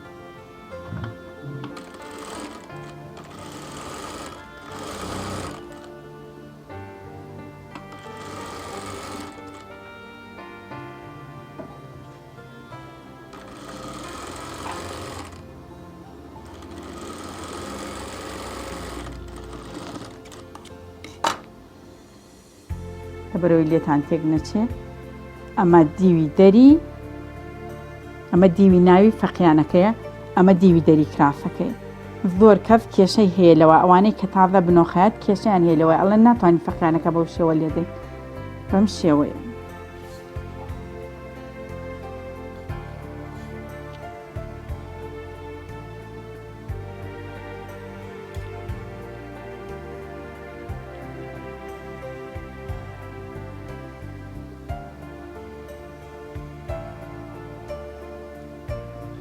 مش هەمان جۆر بەم دیوە بەس هەمیشە بە ئەمانە ڕێکی یەکتر بێ لە بەرەوەی فەقیانەکە ڕێک دەرچێت ئەگەر زیادەیەک هەبوو لە قۆڵایە لە فەقیانە هەوڵ بدەن دابەشی هەرتوو لای بکەن لەبەرەوەی تەقەڵەکە لە ناوەڕاستا دەرچێت هەمیشە دابەشی ئەم دی و ئەو دیوی بکەن ئیتر تەقەڵەکە لە ناوەڕاست دەرەچەی فەقیانە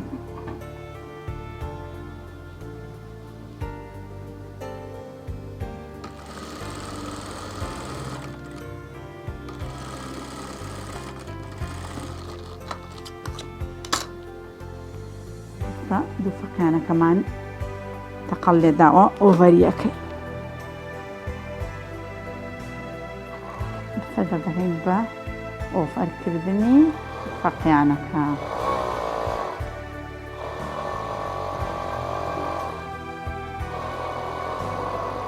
هەمیشە کراسی کوردی ئۆڤەرەکە بە یەکدا نەبێ هەرتووکیان پێکەوە ئۆڤەرکە جوانترە لەوەی کە تاک تاک ئۆڤەر بکرێن چون تاک تاک جوان نییە بەس ئەگەر پێکەوە بێت زۆر کراسەکە ساف و جوان دەرەچێت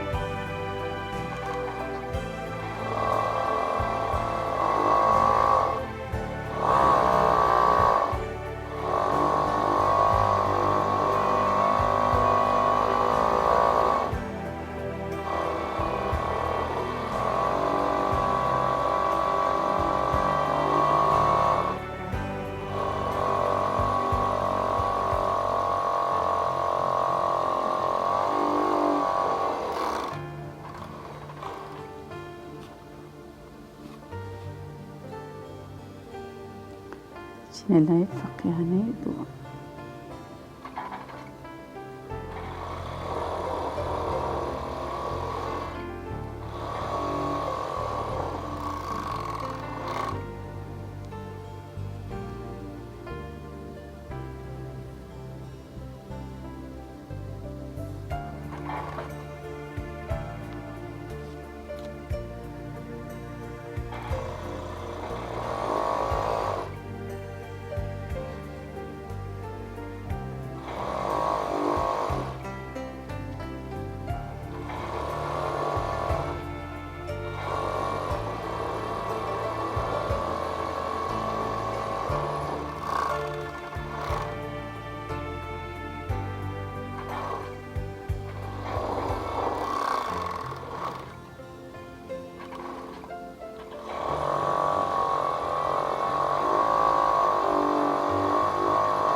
فەقیانەکەمان ئۆڤەر کردووە بەڵام ئەمانەوێت تەقەڵی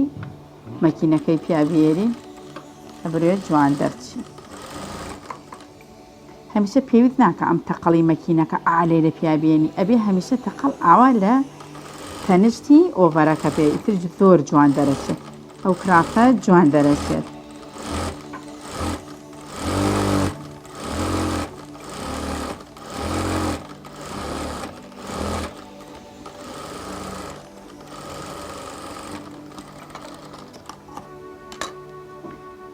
لێوی فەقیانەکە ئۆڤەرمان کردووە توانین تەقەڵی دووەمی پیابێرین و ئەتوانین پێشیانەیەرین هەر چۆنێک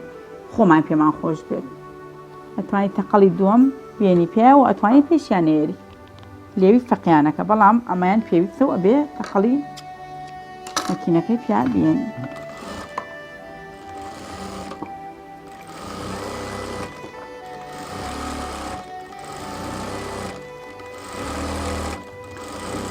هەمیشە پەنجەکانتان لە تەقەڵا بەکاربێنن لەبەرێ پەنجە زۆر تەقەڵ جوانەکات ئەگەر بێت و بە پەنجەکانت تەقەڵەکان نەگری ئەو تەقەڵە ئەملا و ئەولاعەکە ڕێک دەرناچێت تەچیەکەین لەمەیە شتێنی بۆەکەین بۆ ئەم کرافە نزیکی 6 تا 70 سانتیم هەردانێک لە پشتێنەکان ئەەکەین بۆ وتمان ئەمە دیوی ناوی فەقیانەکەیە و ئەمە دیوی دەریەتی بەم شێوە هەڵی دەدەیت ئەمە دیوی دەری کرافەکەیە ئەبێ ئێمە بە دیوی ناو هەڵگەڕێت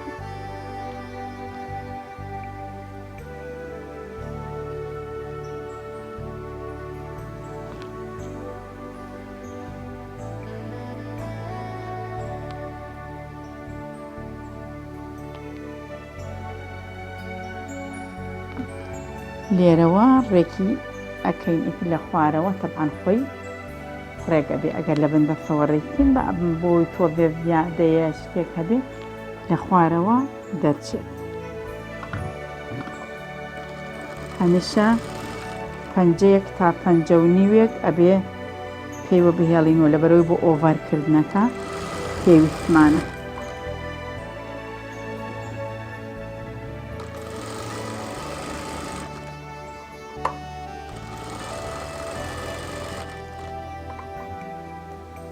ئەو سانتیمانەی کە من بۆ ئێوە دامنا ئەوە ئەبێ ئێوە هەمیشە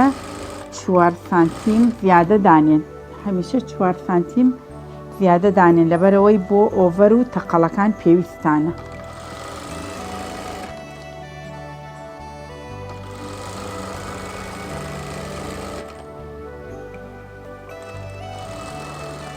ئێستا لەیرە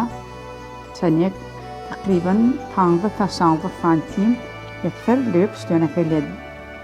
ئەخەمە فەری 15 تا 16 سانتیمی ئەبێ بمێنێتەوە لە بندەسم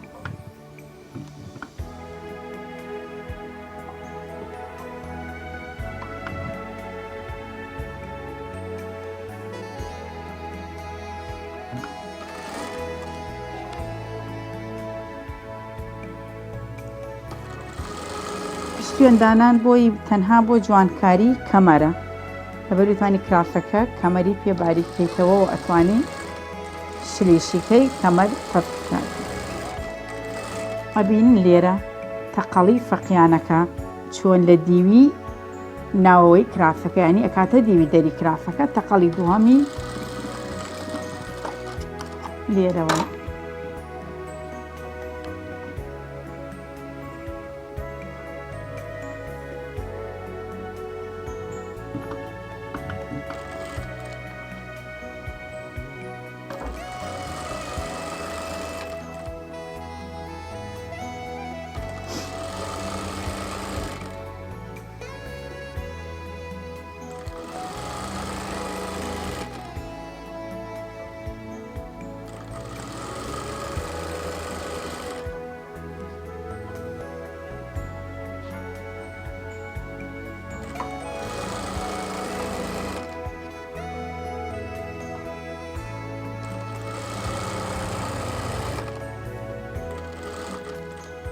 تا لێرە پشتێنی دووەمی بۆ دانی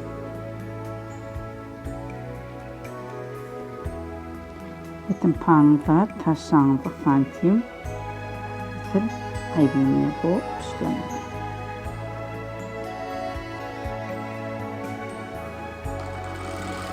خۆم ئەوەنە نییە ئەو کارم کردووی تر هەر بە چاوەڕدانم چەندێکی ئەبێتە 15 چون ڕاتون بەسەر بەب ئێوە سانتیمی بکەن لەبەرەوەی بۆتان هەڵبێت نەبێت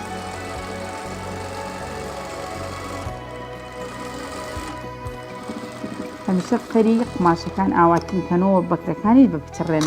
لەبەرەوەی با کرافەکە زۆر جوان دەرچێت تا چینە لای ئۆڤەرکردنی ئەم لاو لای کرافەکە و لەگەڵ دامێنی کرافەکە کە دەردەکەمە ئۆڤەرکردنی ئەم لاو ئەو لای کرافەکە و لەگەڵ دامێنەکەی ئەمەیتر ئاخرین ئۆڤەرە دەتانە.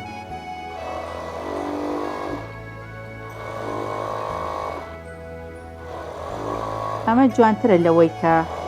ئۆڤەرەکە بۆ نمونە پێشە ئەم لای کرافەکە هەر بە تاک تاک ئۆڤەریکەی بەب ئاوا کە کرافەکە پێکەوە نووفابێ هەرتوو بەشەکەی جوانترە و ئۆڤەرەکەشی جوانترە و خۆشی جوانتر ئەوە بکێ.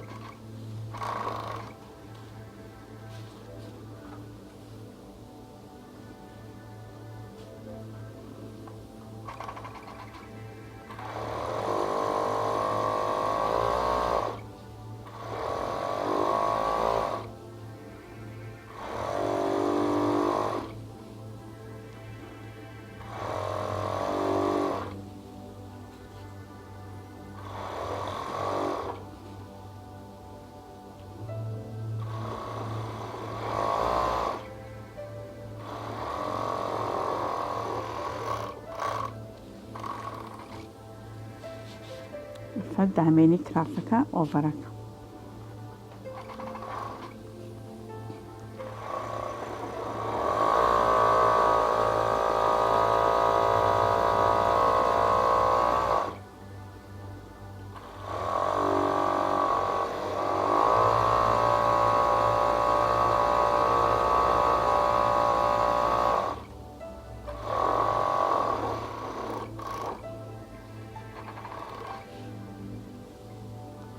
ئیشی ئۆڤەرەکەی تەواو بوو. تەنها ئێستا دوورینی دامێن و ملەکەی ماوە.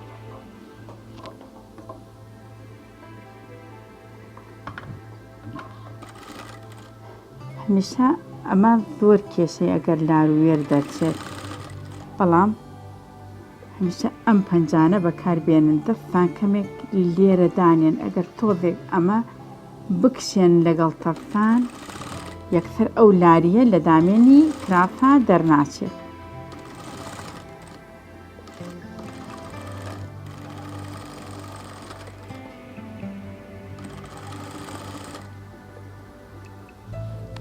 دامێن لەگەڵ ملیوان پێویست ناکات زۆر مەکینەکە بە فەریعی پێی لێدەن لەبەرەوەی تەقەڵەکە ڕێک و جوان دەرچێت.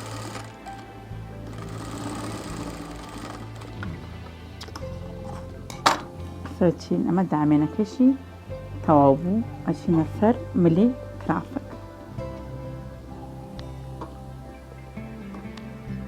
هەمیشە ملی کرافەکە لە بەشی پشتەوە دەفکەن بە دانانی ئەم قەیتانە بۆی لەبەرەوەی ئەم قەیتانە زۆر ملیوان زۆر جوانەوە بکێت. ئەگەر خۆی بنوشتێنی تۆ کەمێک لار دەرەچێت جوانی نییە باریکە لە شوێنەکە پانە بێ، بەڵام ئەگەر ئەم قەیتانە بەکاربێنی ملەکە هەمووی وەکو یەک دەرەچێت، جا جوانیەکیش ئەبەخشێ بە ملی کرافەکە. خۆی ئەمە هەر بۆ کراوە بۆ ملی کەوا بۆ ملی کراف بۆ هەندێشت، هەتا و کەفانەیش کە مەکینەی ئۆڤەریان نیە ئەتوانن بۆ هێلەک و کەوا و هەندێک شت بەکاری بێن لە بریەوەی ئۆڤەری بکەن ئەتوان ئەمە بەکاربێن.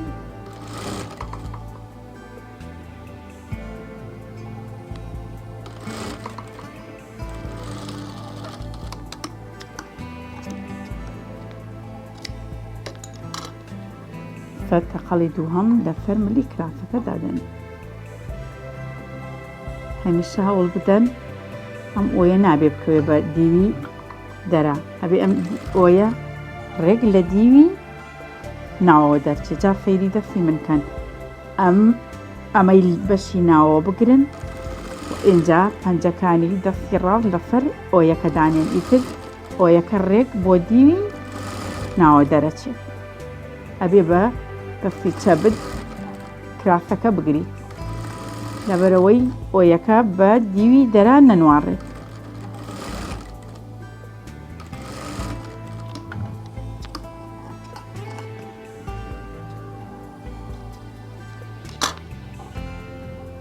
بینەرانی خۆشەویست، ئەوە من هاتمە کۆتایی بڕین و دوورینی کرافی کوردی، هیوادارمەوەش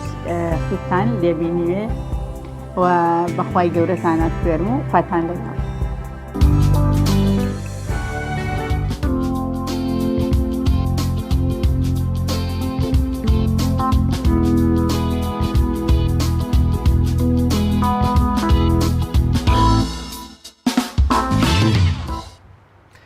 بەڵێ خۆشەویستان بەر لەوەی بچینە کۆتایی بەرنامە زانیاریەکمان لەسەر بەتەمەنترین درەختەکانی جیهان بۆ ئامادە کردوون با پێکەوە بینەریە و زانیاری میمزین کامانن ئەو درەختە زۆر بەتەمەنانەی کە تا ئێستا لە جیهاندا ماونەتەوە.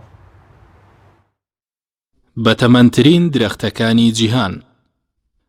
درەختی پاندۆ بە بەتەمەنترین درەختی جیهان دادەنرێت. تەمەنی بە 800,000 ساڵ مەزەندە دەکرێت. ئەم درەختە لە ڕێگەوە گەشە دەکات. درەختی سندیان جۆرپا تەمەنی ئەم درەختە بە 13,000 ساڵ مەزەندە دەکرێت. درەختی تیجیکۆی بەتەمەن تەمەنی بە 10,000 ساڵ مەزەندە دەکرێت. درەختی سنەوبەری پرسڵکۆی تەمەنی بە زیاتر لە 5,000 ساڵ مەزەندە دەکرێت. درەختی پرۆمیسیۆس لە یەکێک لە باخچەکانی ویلەری ویلایەتی نیڤیدای ئەمریکادا بوونی هەیە. تەمەنی بە 4,900 ساڵ مەزەندە دەکرێت. درەختی مەتیوسلا لە یەکێک لە باخچەکانی مەتیوسلا لە چیای سپی ویلایەتی کالیفۆرنیا لە گەشەسەندن بەردەوامە. تەمەنی بە 4,700 ساڵ دادەنرێت. درەختی تەقسوس لانجرنیۆ دەکەوێتە گۆڕەپانی کڵێسای قدیس دیگن لە ئیتالیا. تەمەنی بە 4 بۆ 5,000 ساڵ مەزەندە دەکرێت. درەختی ساروی ئارباکۆ لە ناوچەی ئارباکۆ لە پارێزگای یەزیدی ئیران بوونی هەیە. تەمەنی 4 بۆ 5,000 ساڵ مەزەندە دەکرێت. درەختی گران ئەبۆیلۆ لە ناوچەی ئالریز کۆستیرۆ لە وڵاتی چیلیدا بوونی هەیە. تەمەنی بە 3,622 ساڵ دادەنرێت. درەختی سیناتۆری تەمەنی بە 30,500 ساڵ دادەنرێت.